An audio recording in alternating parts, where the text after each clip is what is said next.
How's everyone doing? Okay, still waking up? Yeah, same here. Right, so last week we talked about different types of symmetry that Cooper pairs can have. We started with the spin symmetry. We said, well, there's you can have singlet Cooper pairs. These are Cooper pairs with zero spin, and then you have triplet Cooper pairs. And these are, Cooper pairs with a spin of 1, but this 1, this spin can, it's always, spin is always defined with respect to some quantization axis, right? And a lot of time you get to pick the quantization axis, or if there is a magnetic field, it would be, the quantization axis would be the applied magnetic field. So with respect to that, you get 3 states with different spin projections. So there's up, down, and M0, we call it, which is basically superposition of up and down. Now, there is a big difference between this and singlet. A lot of time I see people confuse those. This has 0 spin. This has a spin of 1, but it's just has no spin projection. It's perpendicular. The spin points perpendicular to your quantization. Okay, and then we talked about how you could have triplet pairing, because again, that means you have even symmetry in spin. So how do you solve that? How do you go around Pauli principle? Anyone remember?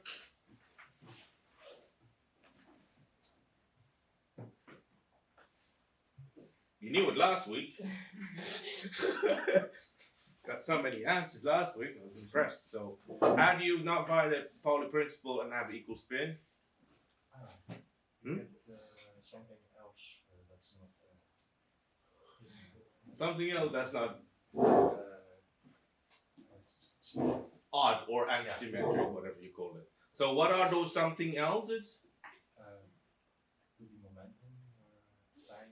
Yes, exactly. So you could have, if you're spinning, your wave function has other degrees of freedom that you could basically use to arrive at an antisymmetric wave function, right? So if normally it's the spin, that's the odd part, that's up and down. That's the most common type in nature. But you could also have, if you have a symmetry in momentum, you could also think of it as spatial symmetry. You'll see why. Because k-space and real space, they're literally, you can interchange them. It's very straightforward. When you don't have a band structure, when you just have a gap, a superconducting gap, really going from k-space to real space, it's just a one-to-one. It's very simple. But in normal electronic system, because of the band structures and what the bands do, it's not always so clear. It's a little bit more complicated. But if you're, for instance, have a twofold symmetry in k-space, you're definitely going to end up with twofold symmetry in real space, and so on. We'll see more examples of that later. But then we talked about the frequency, right, which is basically the time component of your order parameter. So there is a correlation time, and under the exchange of this correlation time, your wave function can flip its side.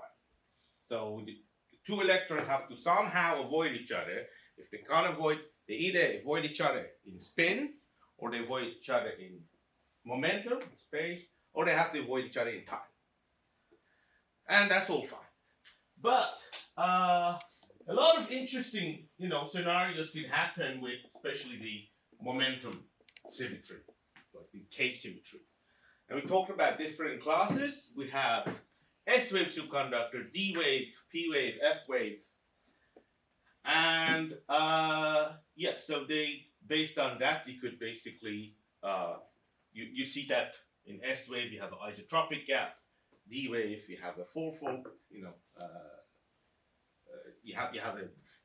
But by the way, what do you guys remember? What's the link between these and atomic orbitals? They look alike. They look alike. That's it. That's literally the only link there is. So they just look alike. Very good. Good. So from then we talked a little bit about the what's a conventional superconductor, what's an unconventional superconductor, and what the and basically what the definition is. So in the case of conventional conventional superconductor, you have the gap is independent of what K value you have, K plus, K minus, wherever you go, in this plane, it's isotropic. But if you have a K dependent gap, right, then basically you can have, first of all, your gap can be anisotropic. It can have nodes, although it doesn't have to. But it also, you see that the sign of the gap actually changes depending on where you are in K space. And that has consequences when there is scattering. I mean, there is always scattering, right? But you see that here, for instance, in case of S wave, you go scattering, you go from this point to this point, identical, nothing changes, right? But in case of, for instance, P wave, if you go from K plus to K minus, right, if there is elastic scattering that you're just changing your K value, your gap just cancels out. So this is called, there's different regimes, and I didn't really get into it, but you should know that of course there's always scattering. You can never have a material that has no scattering, at all. There's always going to be scattering. But there is different regimes there, which we call the clean limit and dirty limit, or diffusive limit also. And those are determined based on, characteristic length scales for scattering, versus your coherence length, which you can think of also as your Cooper purse, size of your Cooper purse. So if there is scattering length scale, the one that you change the K value, if that length scale is actually smaller than your coherence length, you can't, any unconventional gap can't survive. Because if within this distance you have scattering, within the one coherence length, if you have scattering, you suppress your gap. But, as I said in the previous lecture, we're quite lucky because a lot of the unconventional superconductors, the most famous ones, like the high temperature cuprate superconductors, they're actually incredibly dirty. I mean, there is the scattering length scales we're talking about is like 10, 20 nanometers. But luckily, the coherence length is only a nanometer. So they're fine.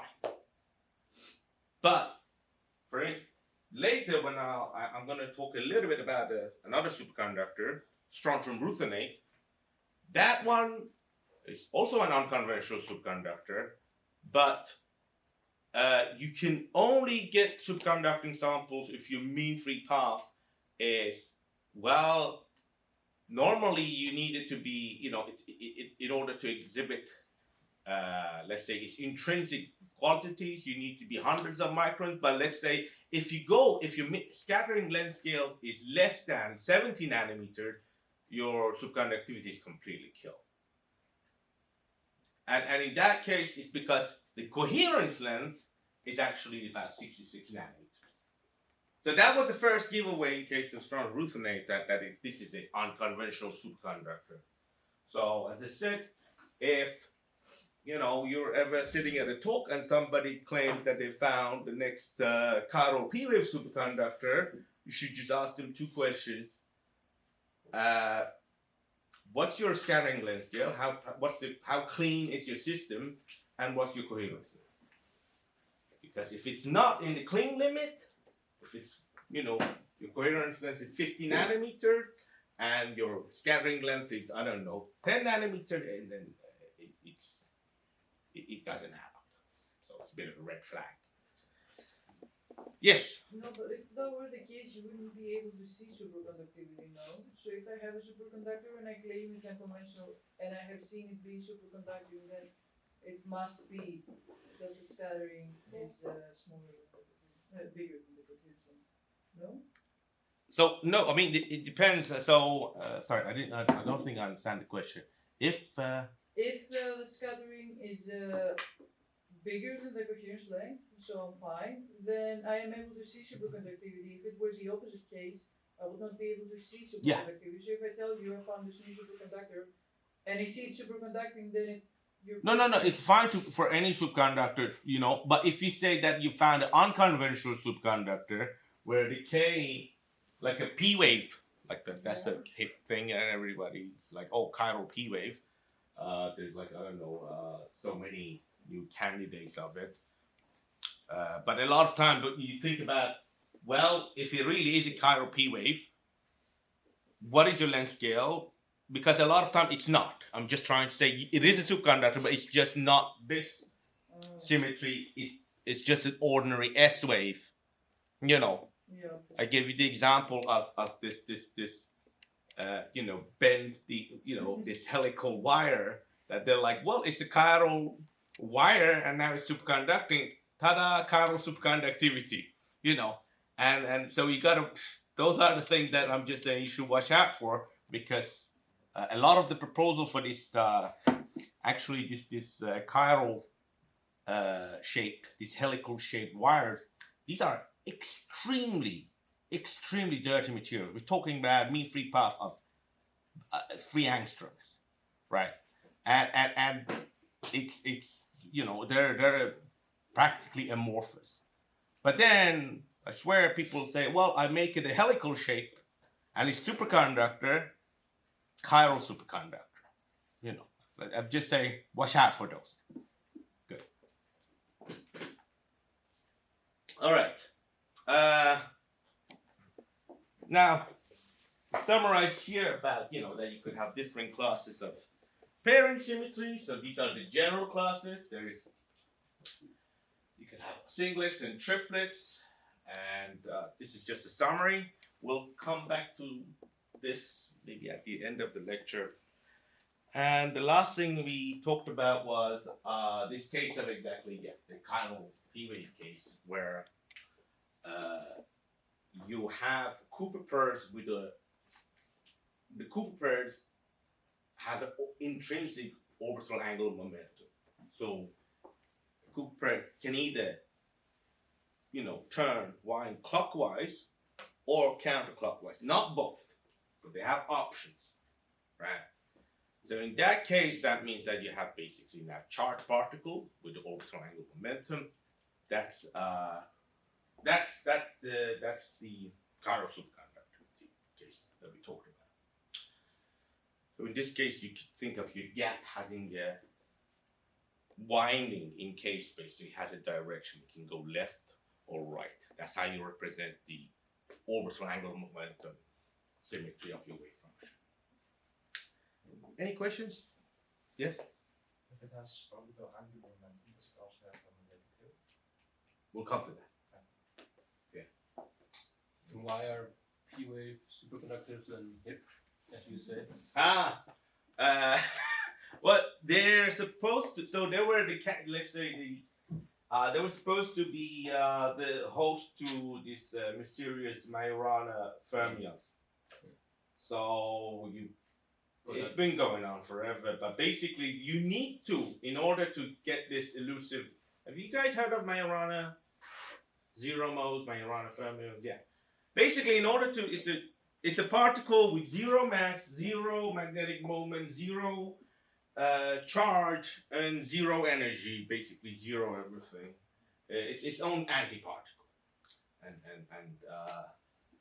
for quite a while, neutrinos were the candidate for this. Don't know if that's been established now or still the jury's out. I don't know yet. But basically, what you can do is that you can create those states with superconductors. So if you have a special type of superconducting gap, you get this zero everything states within the gap. So you end up with a zero energy source. And there you can do quantum computing with those, using called a non-abelian braiding. So it's a type of quantum computing that's supposed to be, topologically protected, and it's still, the jury's still out. Let's put it like that. Yeah. Actually, a few months ago, Microsoft claimed that they've got the first Majorana-based qubit, and and they also said, they discovered a new phase of matter. Basically, that was the thing they were referring to, was this chiral p-wave state. Which again, it didn't make a lot of sense. So I think a lot of it was just marketing. Anyway, so that's what I mean. It's a controversial state. So yeah, you'll hear, all about this chiral p-waves over and over again. Cool physics though, in terms of symmetry, but it's just badly represented or. Okay, now still I want to first switch gears a bit and talk about something called time reversal symmetry breaking.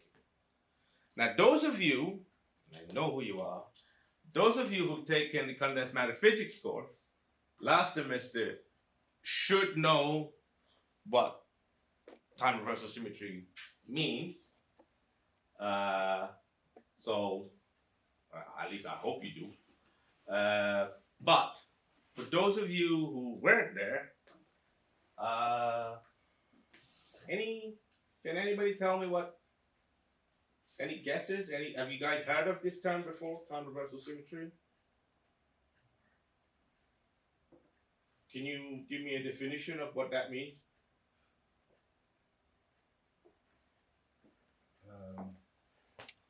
What does it mean when we say something breaks time reversal symmetry? I think something with commuting with the time reversal operator. Yeah, it's okay, but let's say physically, in a physical system, if you were to conceptually think about time reversal symmetry breaking.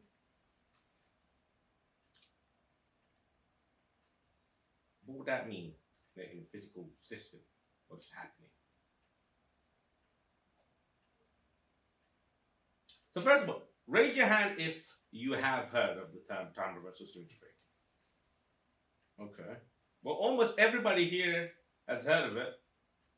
But can anybody give me, apart from condensed matter physics people, can anybody tell me any guesses, or in what context at least did you hear it? I'm really literally curious. I just want to know where you heard about it.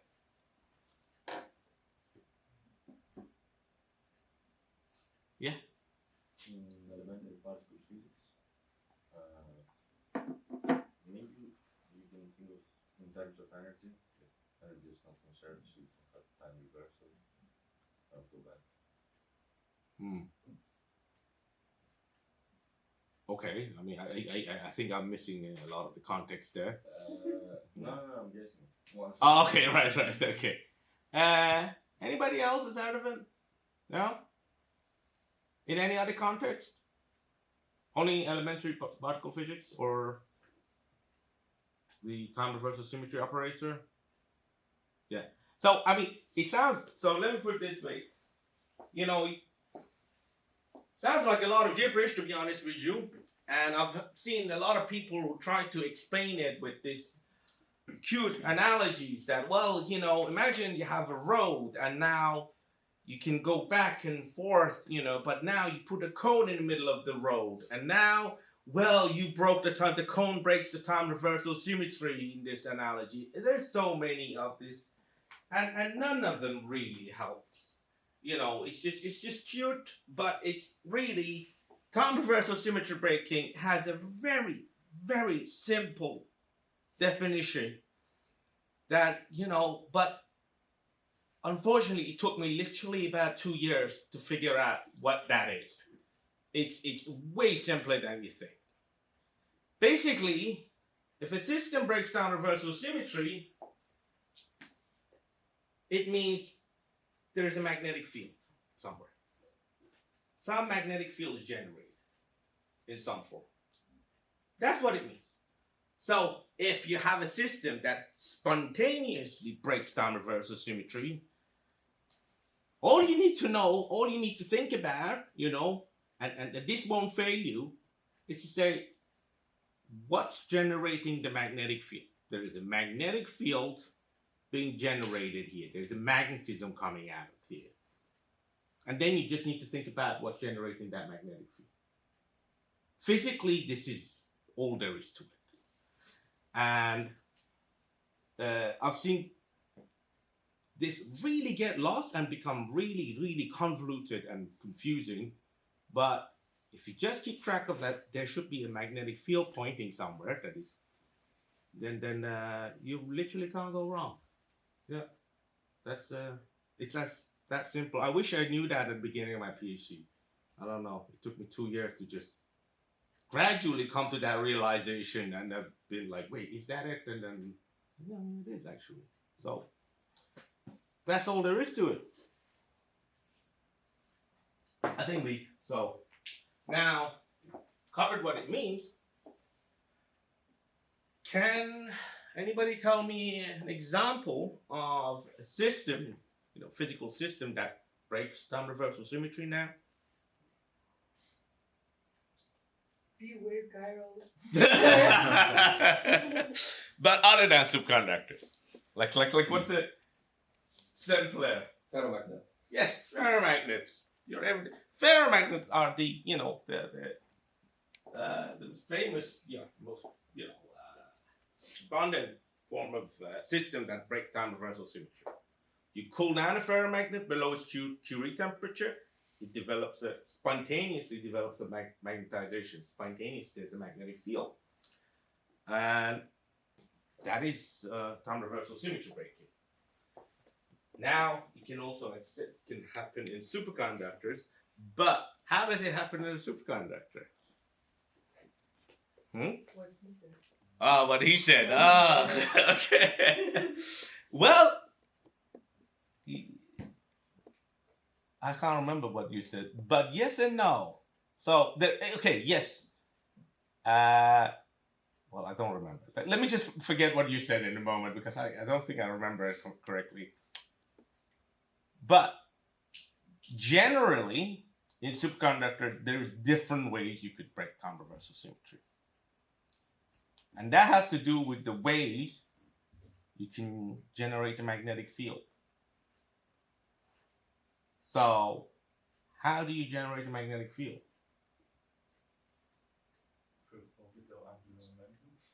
But let's say, can you give me a more down to earth example? Like, if I was in the lab and I wanted to generate a magnetic field, what would I do? You pass the current through a loop, or just a current, charged particle going around. It's the same principle as in orbital angular momentum is also the same. It's just that it's an intrinsic quantum, number that they have to go either +1 or 2 or so on. So that's same principle as having charged particles going around the event, right? And another way that you could break down reversal symmetry is not with the orbital angular momentum, but with the spin. And you gotta be careful with those. So and you see why.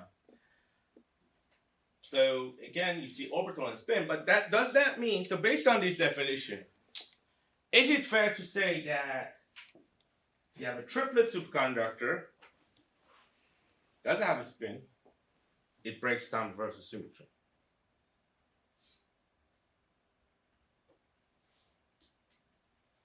Is that a correct statement, you think?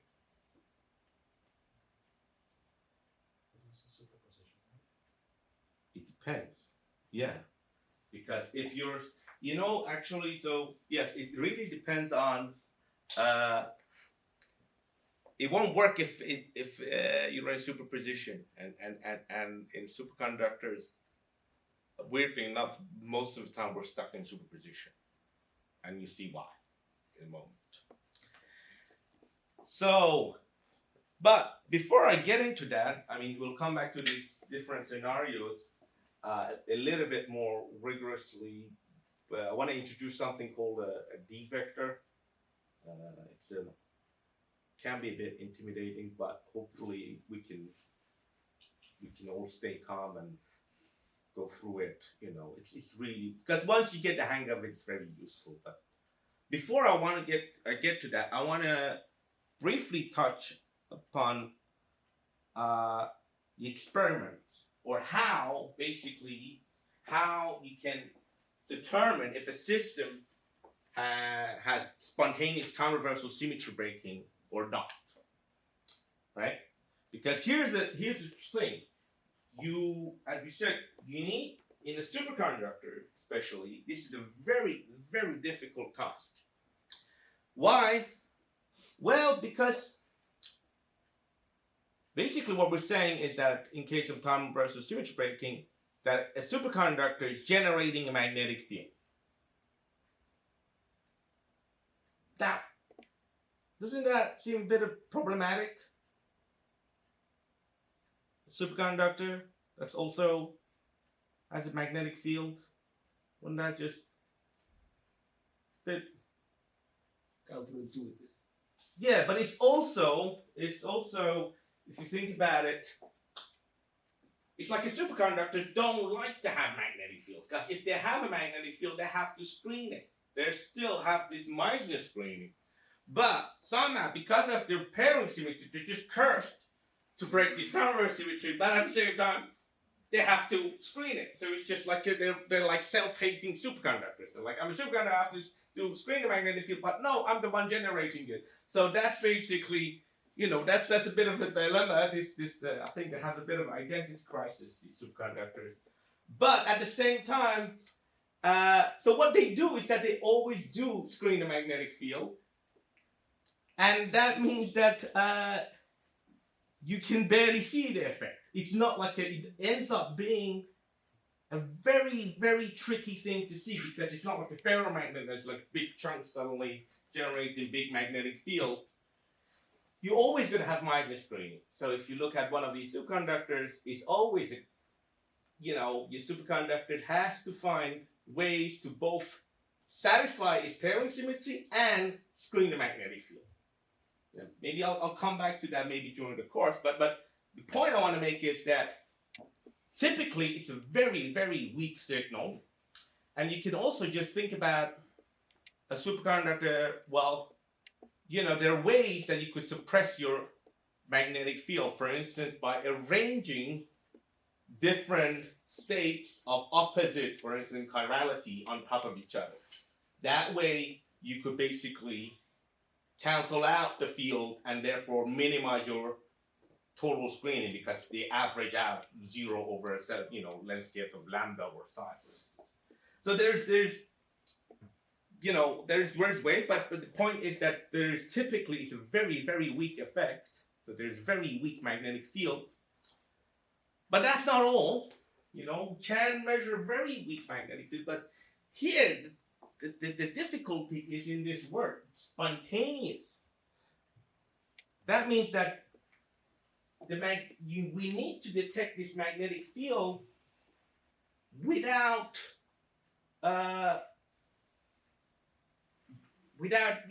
influencing your system. So you can't, for instance, apply a magnetic field while you're measuring your system.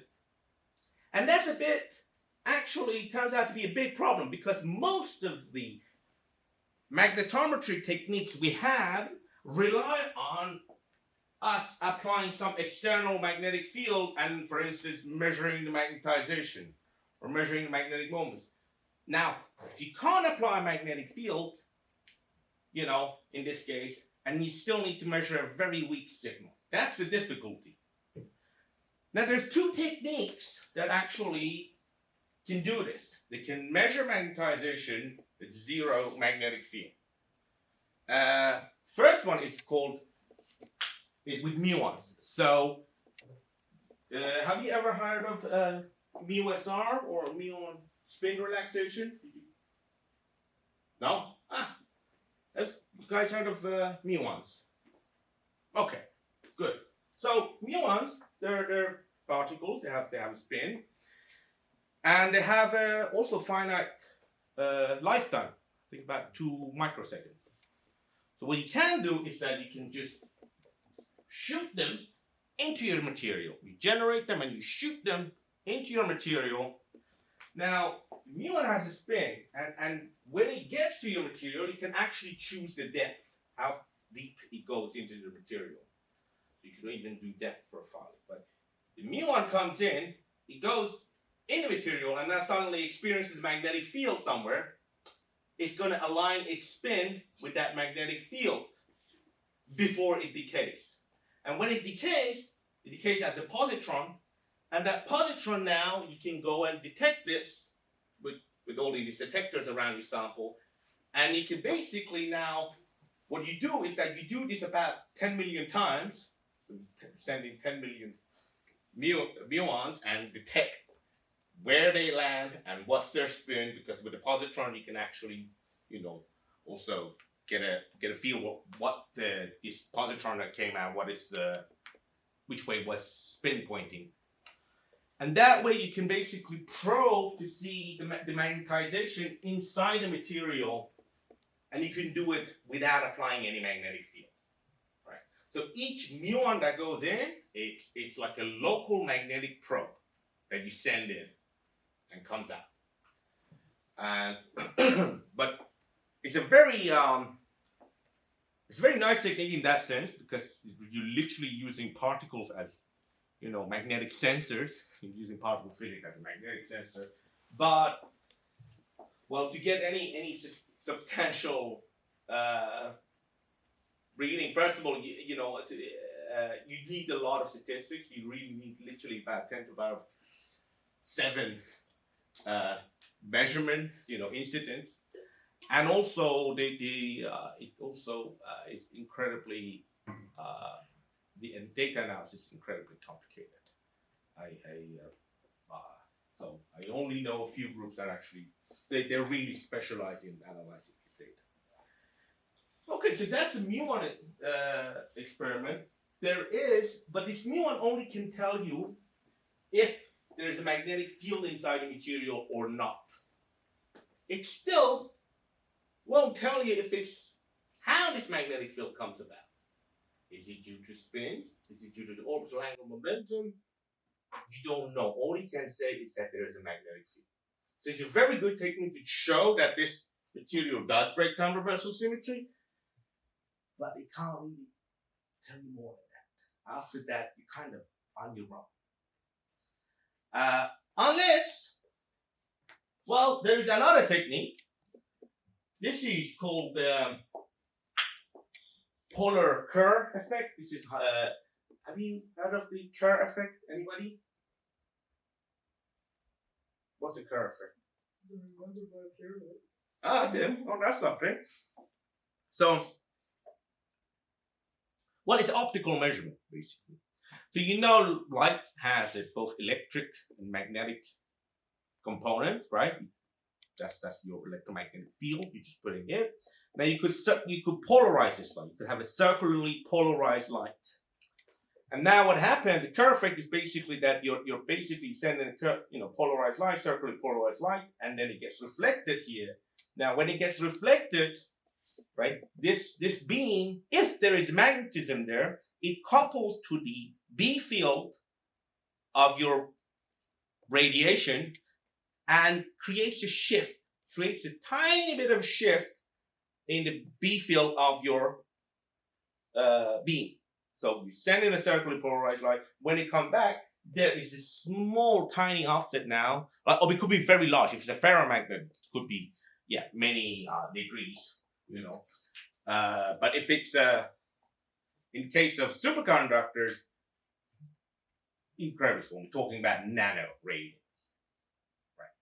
And there's literally one setup in the world that can actually, it's a Sagnac interferometer, the group of Kaveh that they actually managed to pull the stuff, and it's sensitive enough to do this. So in this case, what are you doing again? You can measure magnetization are close to the surface. It depends on how deep your photons field penetrates in the material. So usually we're talking about 50, 80, 100 nanometers, something like that, I think. So if there is time reversal symmetry breaking within that first 180, nanometers, you would see a shift in your Kerr signal. Now I'm going to just show you also some example of this. So for muon, this is the case of time reversal symmetry in Strong-Ruthenian. I mean, Strong-Ruthenian was the first one to really, it's the most well-documented case of time reversal symmetry breaking. And it started with the muon experiment. So here, what you see is this is a superconductor with a transition temperature of 1.5 Kelvin. And you see when you zero field cool, suddenly there's an upturn in the relaxation time. So this basically what this measurement is telling you, it can't actually identify even which way the magnetization is pointing. All it can tell you is that there's an increased relaxation rate, which basically translates to, well, there is some diluted magnetic field within your superconductor. It's just diluted. It doesn't seem to, you still can't determine the orientation or direction of your magnetic field from this angle. But it's very clear that if you zero field cool, you are getting suddenly your superconductor. The moment it becomes superconducting, it becomes also magnetic. There is a magnetic field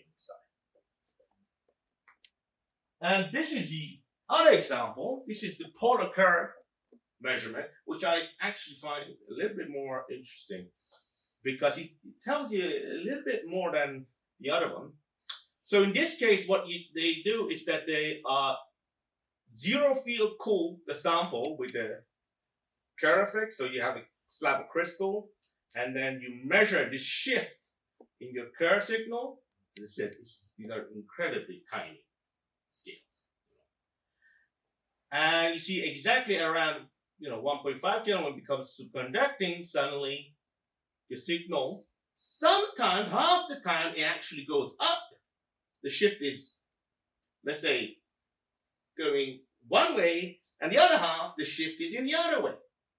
So in this way, what this measurement is telling you is that with every thermal cooling cycle, you get a shift, you get a magnetization.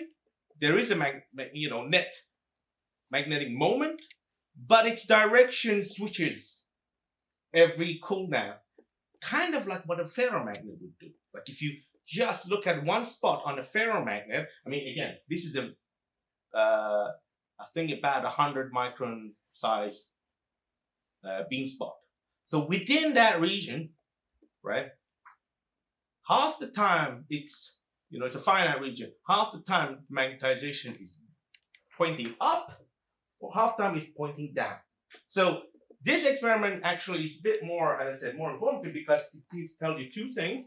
It tells you that which way the magnetization is pointing. It's actually pointing out of plane. That's important. And that it's completely non-deterministic if there is no field. But if you did apply, so when they do apply a little bit of a field and cool down, then it becomes deterministic. Again, just like a ferromagnet. If you cool down a ferromagnet in a finite field, you get more domains in one direction than the other. You give it a magnetization than if you would if you just cool it down. Yeah. The fact that it points up or down, that's determined by the shape and the weight of the sample. Or no, in this case, no. I mean, in this case, so why would you not see? I mean, if it's arbitrary, then you would need to change the orientation of the sample, and you wouldn't see it. So I mean, the Kerr effect, you can only do it first of all. I mean, it works on it based on reflection, so you need to click it and do that. Mm-hmm. But so what is your question again? Sorry. So what then determines up or down? Yeah. So nothing. Just that's all relative to the incident. Yeah. But also in a ferromagnet, unless if it's a nanostructured ferromagnet, if I have a bulk ferromagnet and I cool it down, when you break, when you suddenly begin, you develop a magnetization, or let's say you spontaneously break this time reverse symmetry, within a specific region you're looking at, it could be either your magnetization could either be in one way or the other way, depending on your degrees of freedom. So, you see what I mean? Yes, but then what determines the direction? Nothing. It's completely undeterministic. It's like you're imagine a two-dimensional ferromagnet where you couldn't have ferromagnetic domains that have to either point up or down. Yeah. Those are two okay. options. Sure. Then it's completely sure. Not deterministic. Okay. Yeah. So Right. and this is basically seems like analogous to that, but so it's basically a similar scenario. With every cool down, you're gonna on average get more up domain or down domain within this limited spot. And it's still, however, the thing I wanted to actually end this slide with, it's been 30 years and we still don't have a clue what kind of symmetry strontium-ruthenate has. Not because of lack of trying. This single material has literally thousands of papers, or just about this strontium-ruthenate, and a lot of theory, for a very long time, people thought it's a chiral P-wave superconductor. That's, I think, contributed to that. When I started my PhD, it was very well established that this is a triplet superconductor, but we just need to show that it's, chiral or not. But the fact that it's triplet was, it's just incontrovertible. It's just like, yes, we know it from, there was the polarized neutron experiments, there was night shift measurements, there were also other less direct experiments, but the community had already expected that this is a triplet superconductor. Now that's complete opposite now. Because around 2019, they kind of started repeating those experiments, the early experiments of polarized neutrons and the night shift measurements. And there was a flaw with all of those experiments. Different flaws, and it was actually nobody's fault. In this case, there was it wasn't a scandal, it was just honest mistake. Because the first one, when they were doing, for instance, the night shift measurement, they were sending the pulse through this crystal, and this pulse was enough to heat up your sample. So they were like, well, we're getting, like, for instance, it's triplet, you can magnetize your spin. And they're like, hey, we magnetize and we're measuring the susceptibility, and the susceptibility, the number of magnetic moments, not dying out as we cool down below the transition temperature. But that was because the sample never went through the transition, because it was just being heated constantly, pumping power to it. And they even had a control sample, but the problem was the control sample was a Kubrick superconductor with a TC of 90 Kelvin. And this is 1.5 Kelvin. So that one, of course, doesn't behave the same. That was, the night shift. Then there was a polarized neutron that also has its own problem. And now it's well established that this is not a triplet superconductor. But it still breaks down reverse symmetry. So we actually just put out a paper, and, a couple of weeks ago, because the whole thing about time reversal symmetry breaking also became under scrutiny. Does it really break down reversal symmetry? We don't know, but it does. I mean, we actually that was the paper we put out. We kind of said, we showed Josephson junction physics, which we'll talk about later, to kind of show that, yes, it does break down reverse symmetry, but we still don't know what kind of superconductor, what kind of pairing symmetry we deal with. Okay. Now, how tired are you guys? Do you want a break now? Yeah, we'll take a break now. So, continuing. Now, okay, in the remainder our time, I want to focus on different pairing symmetries that can break time reversal symmetry. As I said, there are probably infinite symmetries that a pair of electrons can have, believe it or not. And some of them do break time reversal symmetry, some of them don't, and it could happen in different ways. So we're gonna look a bit more into how that happens. All right. So and to do that, we're gonna have a look at, again, these different symmetries, and we're gonna try to visualize these symmetries. Now, you've all seen the S-wave symmetries. This is the boring symmetry. It's like the potato of symmetries. There's zero spin, zero orbital angle momentum. The gap is just isotropic. It's featureless. It's just there, right? And it's the most abandoned type of symmetry. But there's also, one grade higher, one grade more interesting. It's, for instance, something like a D-wave symmetry, where you have a gap that is K dependent, so it changes its sign in K space, and so it can vary its magnitude and sign and phase depending on where you are in K space and also real space. So in real space, if you, for instance, have this was a crystal and this was the pairing symmetry, if you connect this part to this part, you're basically connecting you're creating a loop with a pi phase shift. So if you go from here to here to here, you have a pi phase shift, just in real space. So that's the D-wave symmetry, right? These are, so far I'm just talking about singlets, by the way. These are for singlet states, you can have S-wave or D-wave. In D-wave you have this K dependence. But there's also, you could have a hybrid, right? You could have, for instance, a hybrid of two different D-wave symmetries. And in this case, actually, for instance, what I'm showing you is a case of a chiral D-wave symmetry. Now you can think about this in terms of, so here, these arrows represent the phase, the orbital phase of your order parameter, and you see that it actually winds by 4 pi. So you go from here, wind by pi, 2 pi, 3 pi, 4 pi. So you go around and you wind by 4 pi. And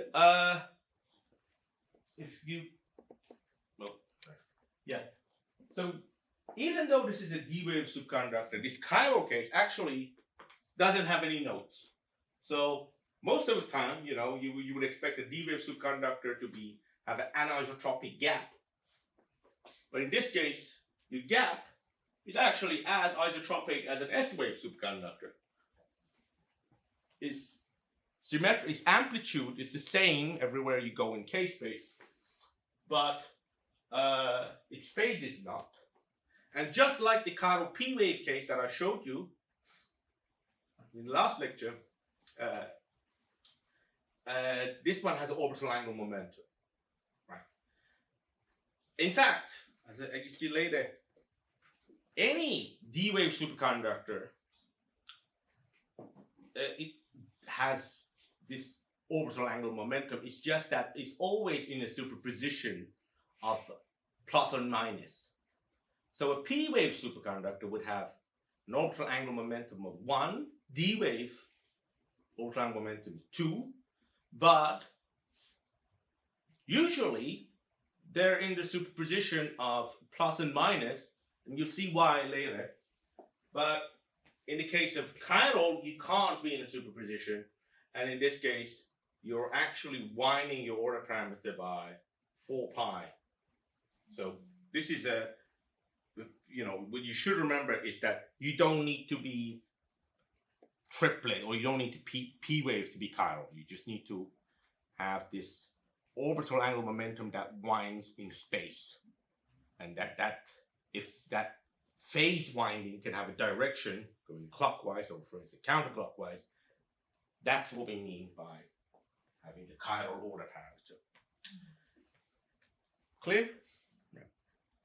So yeah, but in this case, the definition is just that you have the phase of the order parameter can choose which way to wind. So it has to be one or the other. It can't be both at the same time. Yes.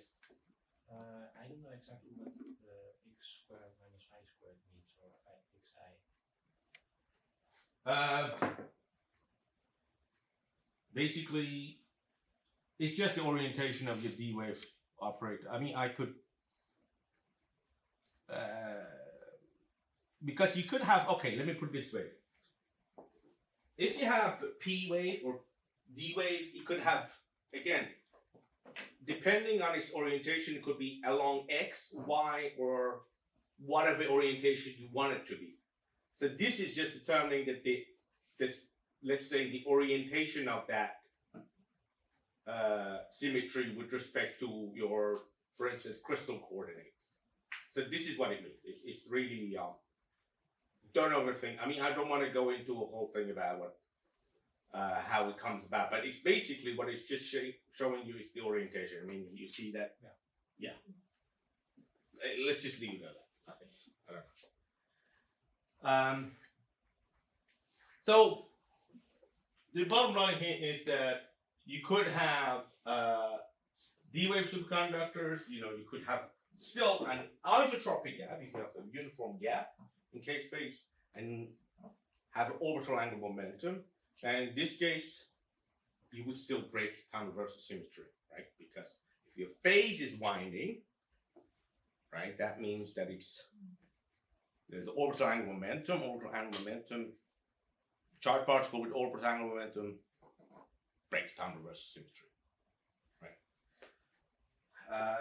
Now, so it can be singlet and still break time reversal symmetry. Now, when you go to triplet, however, okay, there's the wave function for the gap. Now, well, it looks a bit more complicated because you can think of a triplet superconductor as normally you can, in terms of 3 different vectors for each of the spin projections, right? So you have a up, down, down, and one that is superposition. This is the one that is M0 component, which is basically the equivalent of what you've seen so far. So in this case, normally you describe the gap by this 2x2 matrix. So it gets a little bit messy if you think about it. Now it's just like, okay, what is my gap actually doing? Because now it's almost like you have 3 different condensate to keep track of, right? There's a spin up condensate, there's a spin down condensate, and there's one that is a superposition of both. And you need to describe your wave function in these relative terms in K-space. So there is K-space symmetry, and now on top of that you have this 3 spin states, right? That could take on any form in K-space. So it's a bit messy if you just want to look at it like this. Luckily, there is a nice trick to it. There's a thing called a D vector, as I mentioned earlier, and that way you can reduce your whole condensate to a single vector. But again, so here, bear with me. I'm not. We're just gonna take it one step at a time, right? This is the definition of how you go from this, 3 different spin states to the D vector. But there is, and I'll upload some material on this D wave symmetry. This D vector. But really, all I want you to kind of remember is that the D vector, is a vector that has a direction. It could point either way. But the important thing is that the direction of your D vector is always going to be perpendicular to your spin. and its amplitude is proportional to the size of the gap. So if d wave, if your d vector is pointing, let's say, along x, that means your spin has to be perpendicular to this x direction. That means it could be actually in the other, any of the other two direction axes. That's what it means. The other thing is that, well, for k plus and k minus, the d vector, its amplitude is proportional to the amplitude of the gap, right? Now, I'll show you what that means. So for instance, if your d vector has only a dz component, so that means that if you pick, if your d vector is along z, so which way would the spin of the Cooper purse be? In the xy plane. Yes. So that already tells you which way the spins are pointing. But if they're in the xy plane, so now basically means that, okay, if dx and dy is 0, so you put these at 0 and 0, what does that give you? That means that it's the same as saying that your spin is in the xy plane, that's the same as being in the superposition of up, up, and down, down. Right? So basically, there is no up, up Cooper purse, no down, down Cooper purse. Those projections, the component that has a spin projection of up or down, those are 0. So you have Cooper purse, which have a spin, but this spin is actually in a plane. And in a plane, you can think of it as being the superposition, right? So if it's in the xy plane, that means it's in the superposition of being up or down. Is that clear so far? Well, it becomes more clear, I promise you that. But the good thing about that is that this now, with one vector, you can actually see the whole Cooper purse symmetry. And you could go from complicated, tables like this to actual visual representation of these Cooper purse. And I'll show you how, just with a few examples. So here, for instance, we have a bunch of, different D vector symmetries. And just by looking at this, if you can actually look at these and immediately see which one breaks time reversal symmetry and which one doesn't. Now, and also, where does your gap have a node, or is it an isotropic gap? Those are things that become clear just by looking at this one vector. So let's go back, for instance, to this chiral p-wave symmetry, for instance. Right. By the way, D vector, I don't know if maybe you missed, but we're only now talking about triplet components. There is no need for a D vector for singlets. Right? Singlets, you can just describe them without a D vector. D vector is useful when you have this additional vector introduced by spin, and you want to basically keep track of where your spin is, where's your angular momentum, and where is your gap. Like, how do these three different things, vary in space? So now we have the chiral p wave, for instance. The D vector is pointing along z, which means that, first of all, what this tells you is that the order parameter, like the amplitude of the gap, is actually kx squared plus ky squared square root. And that gives you a uniform gap. It's a nodeless gap. It's isotropic, right? Kind of like S wave, but it could wind, because, so in this case, it could wind clockwise or counterclockwise, but it's an isotropic gap. Now, which way is the spin pointing? Now, we covered this already. If it's your D vector is in Z, your spin is going to be in the XY plane. So this is basically a representation of that. You have Cooper purse, whose spins is just in superposition of up and down in any orientation. So there's no net spin in this case. So if you think about it, does the spin part of this order parameter break time reversal symmetry or not?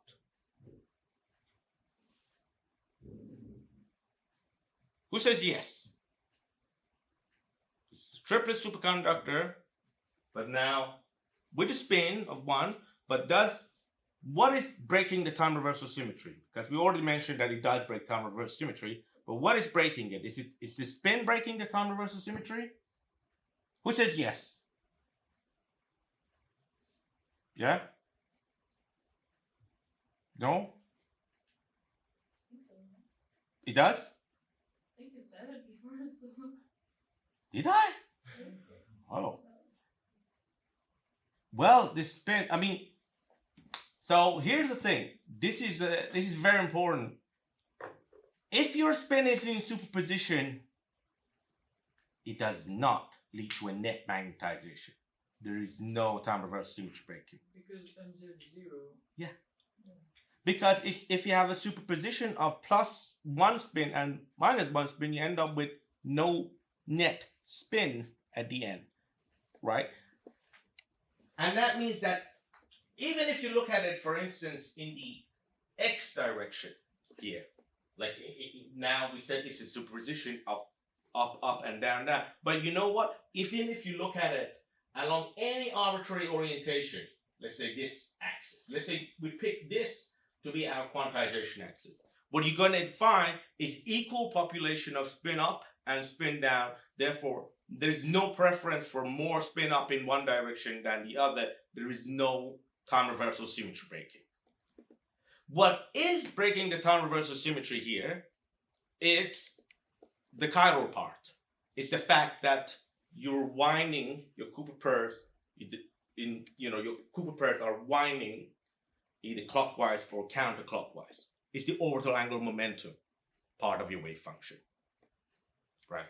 So even though it's triplet, the spin part doesn't have to break time reversal symmetry. Yes. Does something interesting happen at the center point? Which center point? Sorry.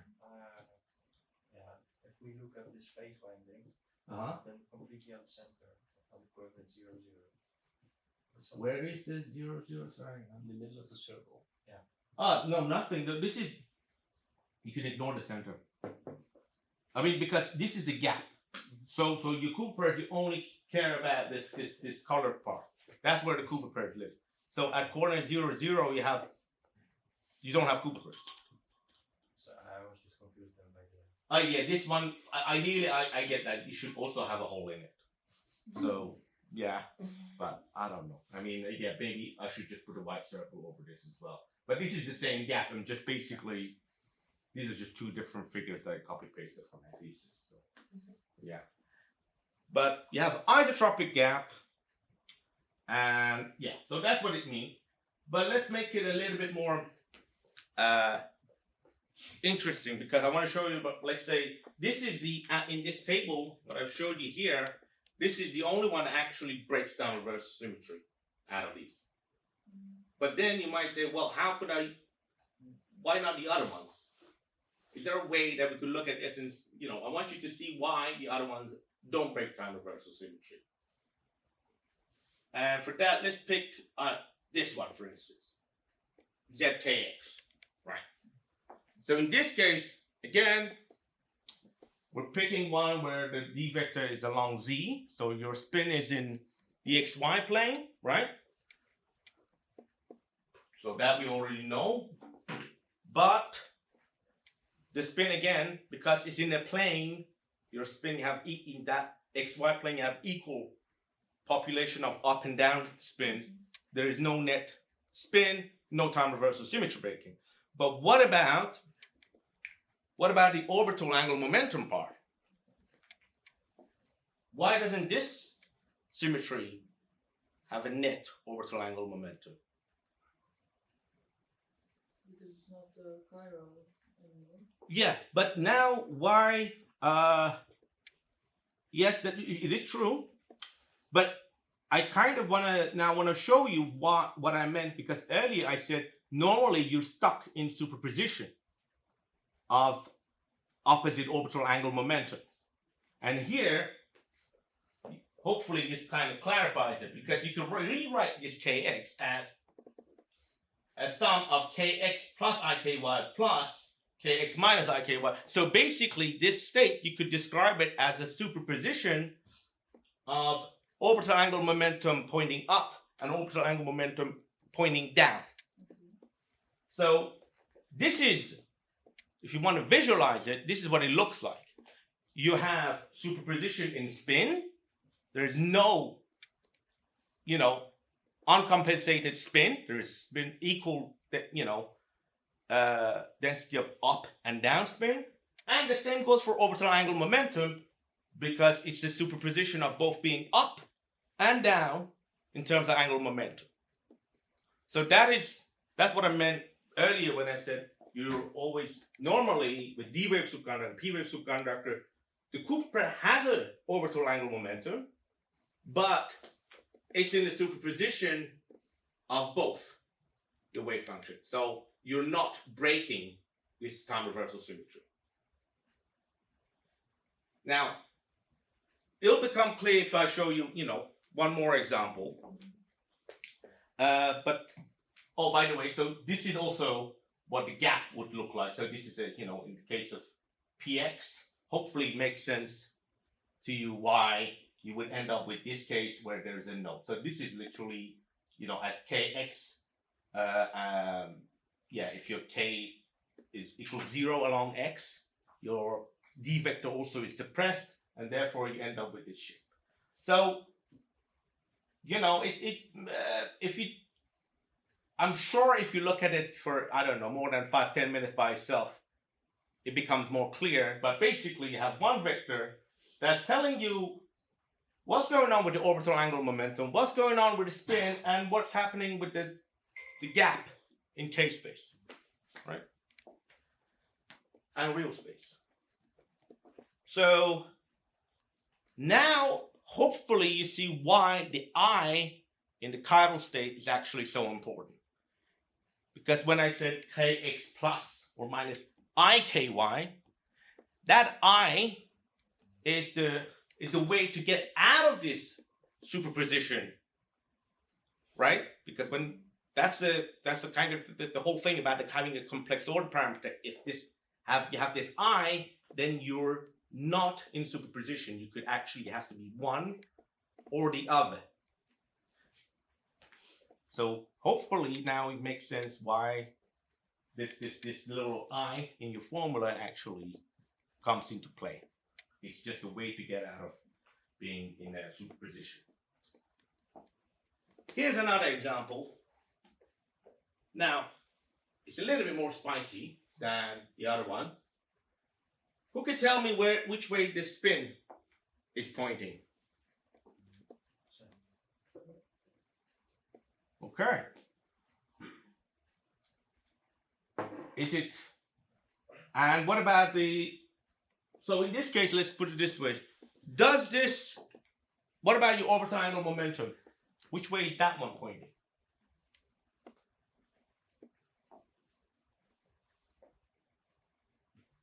So if you forget the first part and only look at that, that's the same as the chiral orbital parameter we saw, right?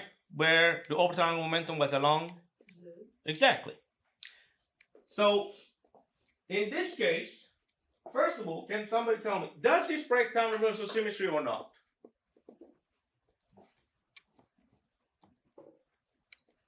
Who says yes? Raise your hand if you say yes. 1, 2, 3. We can't have undecided voters here, right? You have to either one or the other. So breaks it. You have 2, 3, 4, 5, 6. It doesn't break down reversal symmetry. 1, 2, 3. 4. Well, it does. Why? Because again, the I. Here, you can't, so actually if you want to visualize it, this is what it looks like. So in this case, you're doubly breaking down reverse symmetry. Yes, they're twice. So. No, but they're completely separate, right? So it's not like that one compensates for the other. right? So it's nice try, but it's not it's not that. So here your spin has a direction. It's your spin, it's in the, if your d vector is in a combination of x and y, that means your spin is along z direction. Now, if it wasn't because of this little I here, it would be a superposition of plus and minus, but because of the I, it actually has a direction. So you end up with the spin that has a projection along z. That's what it means. And at the same time, just like the chiral case, you have an orbital angular momentum that's pointing in the same direction. So you're breaking time reversal symmetry because you both have spin polarization and non-zero orbital angular momentum. So if only one eye was there, it would not be breaking. Which eye? It The would first break. one. So that would still break it. Because that would still give you, in that case, that's a good point. In that case, if this was kx plus ky, no I here, that means that your orbital angular momentum is going to be in superposition of up and down, but your spin would still be pointing outward. Right? So it could happen in either way. You could have breakdown reverse symmetry either with your spin or with your orbital angular momentum. And one final example, let's look at this case. Now, first of all, does this break time reversal symmetry?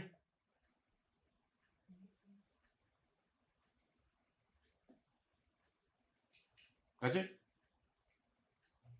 No? Okay. No? Yes, no? No. Okay, I think we all agree. It doesn't. Now, which way is the spin pointing? It's along z. But is it but it must be in a superposition with plus or minus. What about your orbital angular momentum? Same.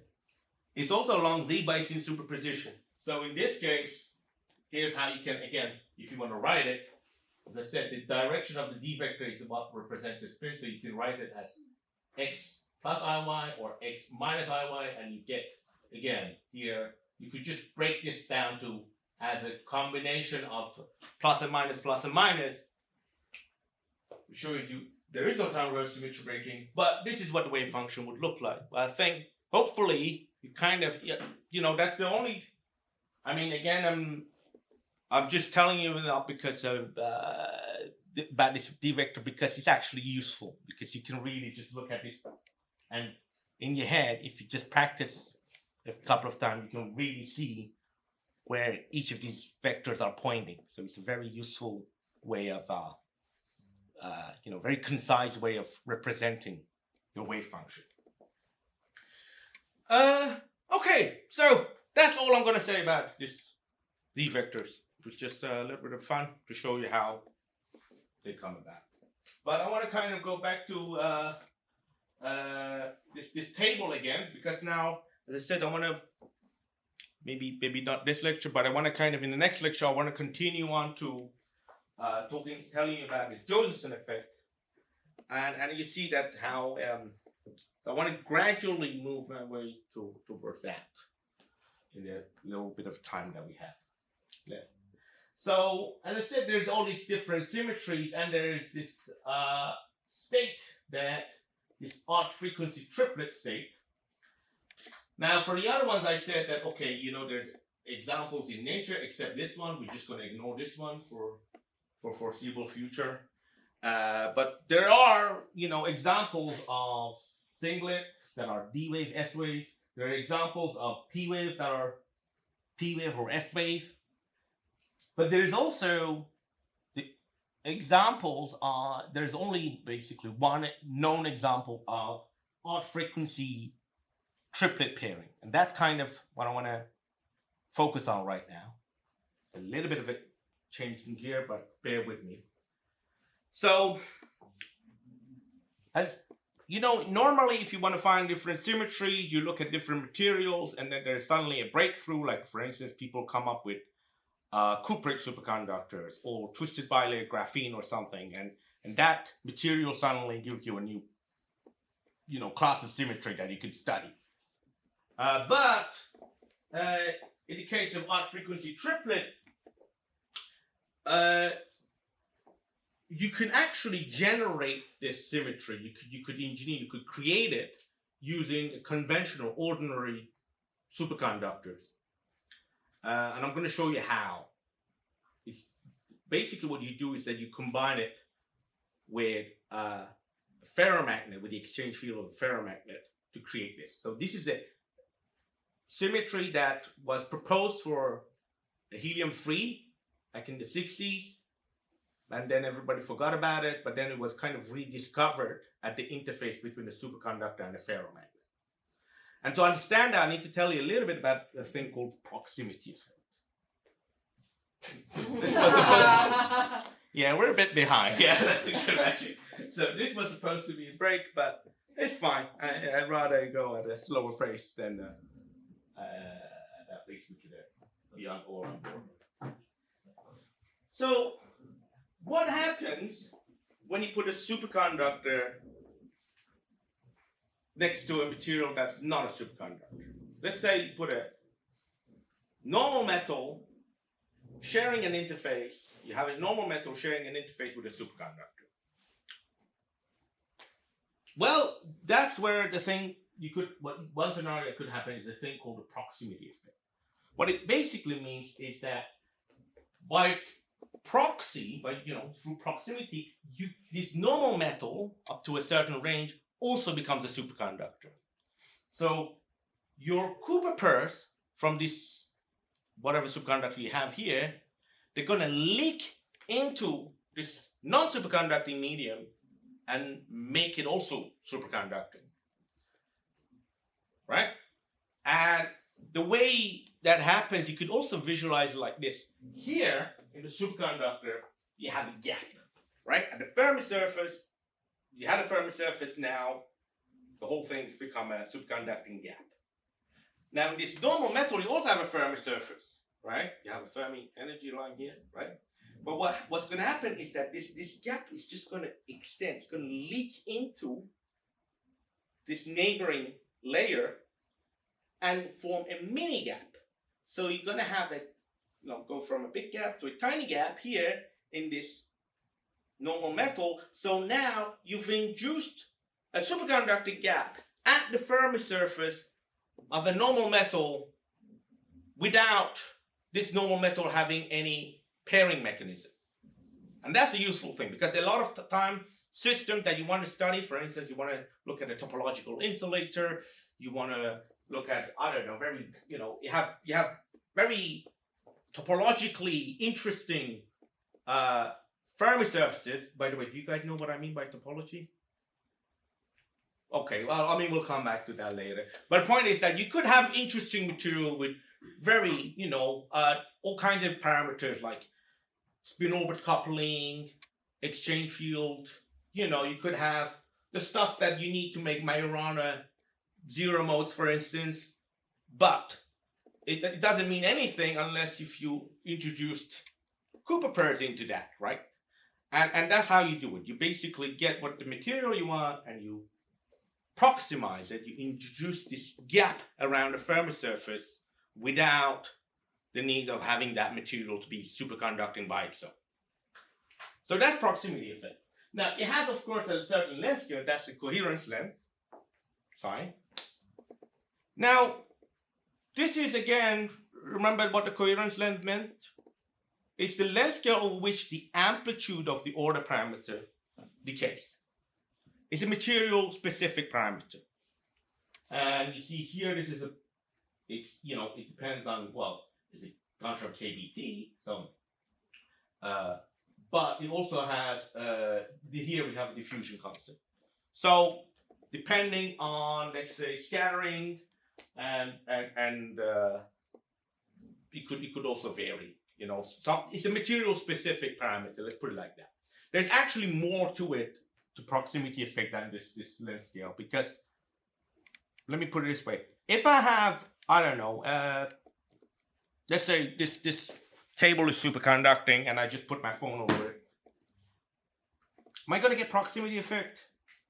No. Why? Well, because in order to get proximity effect, you also, even if this was a very good metallic, medium, you really need to have good interface transparency. I don't know if that's the word that you've ever heard, transparency, interface transparency. You can think about basically an interface that is transparent, it's just like this glass, I can shoot this laser through it and blind somebody in the other building. Why? Because light can propagate through it. So if the interface is transparent, that means that the electrons actually transport. There is no barrier in between. You can have easy, you have no reflection. You can get basically, you could quantify how much is transmitted, how much is reflected. So it's like glass. The glass is transparent. You can go through it. An interface similar. If you have a good interface, meaning that you have a clean interface where the Fermi surfaces align, you could actually get this proximity effect. You can induce your Cooper purse can actually leak into this material and then in that case, you're only limited by this coherence length of the normal metal. Which, by the way, no, it's different from the coherence length of the superconductor. Because whatever that ends up here has to come from the superconductor, right? So you have to deplete some Cooper pairs from here for them to end up here. Does that make sense? Yes. After coherence, the blue line doesn't go to zero, but it actually has to go, before it dies out after the psi n, right? It's a characteristic decay length, psi n. It doesn't mean that after psi n everything's zero. It's just an exponential, decay. Yeah. It's just a characteristic decay length. And sometimes it could even be linear in clean ballistic systems, but I'm not going to get into that. But basically, you have a characteristic decay length. It doesn't mean that after that is zero. I mean, you could go a little bit after that, but it's dropping rapidly over that length scale. But luckily, this length scale is actually not so little. In case of a good metal, for instance, like copper or aluminium, this could be microns. It could be a couple of microns, which may not seem like a lot, but it's huge for people, who do nanofabrication. So you could make a couple of microns of the material you want. If you have the good interface, you could actually, your Cooper pairs can leak into that. Unless if this material is a ferromagnet. Then what happens is that, imagine your singlet Cooper pairs, right? You have a spin up and a spin down Cooper pairs, right? Now they're going in the ferromagnet. Now the thing about ferromagnets is that they have a thing called exchange field. Or have you heard of that? I mean, condensed matter physics course we covered that, but if you never heard of exchange interaction, have you ever heard of exchange interaction? It's basically the short-range interaction between magnetic moments. And in ferromagnet, it has a positive sign. It's basically interaction that aligns the spins in the same direction on atomic scale. So if you have spin 1 and spin 2, right, on this atomic scale, there's a very strong interaction. Normally, this is called the exchange field or exchange interaction that aligns the spin together. That's what exchange does. Now, the value of this exchange energy is usually, you can characterize it by the transition temperature of your ferromagnet. Now, any idea what a typical transition temperature of a, fridge magnet is?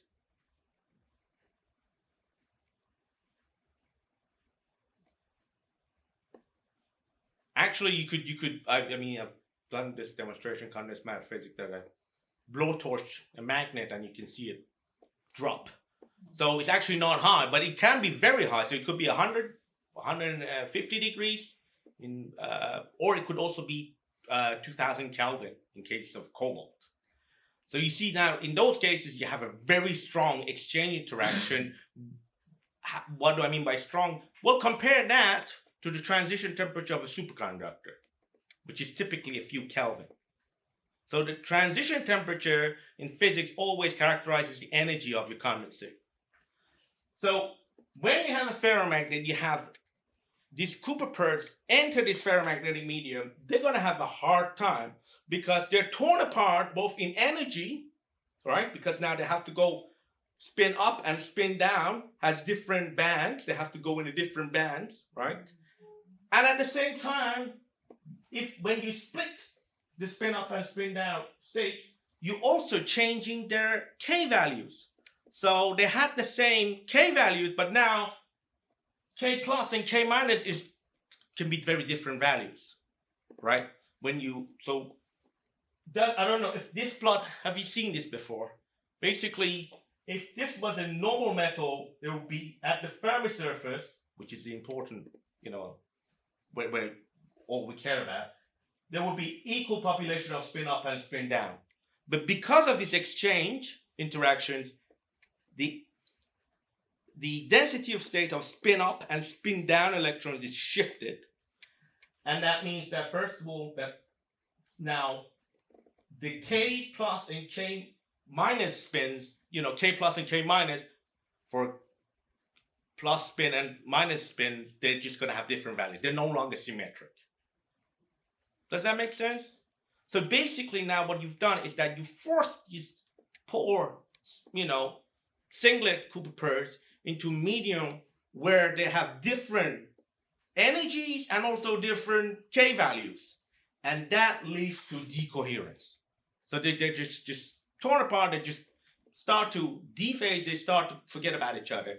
And as a result, you lose your correlations, your spin up and spin down Cooper electrons that were initially correlated, they now start to dephase. They start to show decoherence, and they stop being Cooper pairs.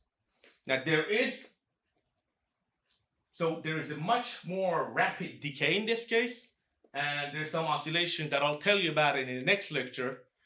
But basically here now you're only limited by a nanometer for these Cooper pairs. You only have, let's say, a few nanometers, let's say. In a weak ferromagnet, this could be, 10 nanometer maybe, 15. But in extreme cases like, half metals, which are ferromagnets with 100% spin polarization. Okay, thanks for the reminder. I guess that's it. But in the case of a 100% spin polarized ferromagnet, we're talking about literally a couple of atomic distances. All right, we'll leave it at that. But you induce triplets. Yes. So of course, the point is that I didn't get to that, but you do convert these singlets to triplets. But we'll talk about that in the next lecture.